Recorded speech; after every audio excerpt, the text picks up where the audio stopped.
Mwili wa mfanyabiashara wa madini Abdillahi Musa maarufu kama Banjo umekutwa umetupwa katika msitu wa hifadhi ya Salanga katika kijiji cha Masawi wilayani Kondoa mkoani Dodoma, ukiwa umeharibika huku akiwa ametobolewa macho na kuvunjwa mkono. Siku ya tarehe 12 Februari, watu wasiojulikana walimchukua Banjo katika eneo la jengo la Ngorongoro Arusha, akiwa eneo la mazoezi ya gym, na kuondoka naye mpaka ndugu zake walipotoa taarifa jana kwamba Banjo amepotea na ni siku 6 sasa hajulikani na haonekani alipo. Mwenyekiti wa kijiji cha Masawi, Ali Abdi, amesema kuwa kuna mtu ambaye ni kichaa aliona maiti siku ya Jumamosi na kwenda kijijini kutoa taarifa, lakini watu wakampuuza kwamba huenda amerukwa na akili, lakini siku ya Jumapili akarudia tena kuwa kuna maiti, ndipo akachukua pikipiki. Walipofika eneo la tukio wakakuta mwili wa marehemu pembezoni mwa barabara. Mwenyekiti ameongeza kuwa katika msitu huo mwili huo ni maiti ya 3 kuonekana, ambapo umbali kutoka barabara hiyo mpaka eneo la tukio ni zaidi ya kilomita 2, hivyo mara nyingi watu hawapiti sana katika eneo hilo la msitu. Nao wananchi wa eneo hilo wamelaani unyama huo uliofanyika kwa sababu watu kutoka mbali wanauawa na kwenda kutupwa msituni hapo, jambo linalowatia mashaka makubwa. Tayari ndugu wa marehemu Abdillahi maarufu kama Banjo, mfanyabiashara wa madini, wameshafika katika kituo cha afya cha Bereko kilichopo wilayani Kondoa kwa ajili ya kujua taratibu za kusafirisha mwili kutoka katika eneo hilo la Kondoa ili kupeleka Sanawari mkoani Arusha kwa ajili ya kuzikwa, ambapo watazikwa siku ya kesho Ijumaa nyumbani kwake.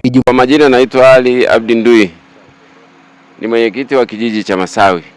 Hii maiti tulipata taarifa, kuna kijana mmoja alikuwa amepita huku porini, akawa ameleta taarifa, akawaambia wenzake, baadaye akaleta taarifa hapa.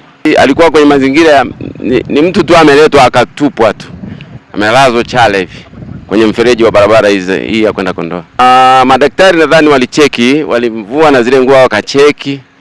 Mimi kwa sababu nilikuwa naandikisha kule sijasogelea pale kuangalia, lakini nadhani alikuwa na majeraha kama ya kuvia hivi, sio ile ya kupigwa na fimbo, sikuona ile, lakini ni kama kitu kilikuwa kinakandamizwa na kitu fulani.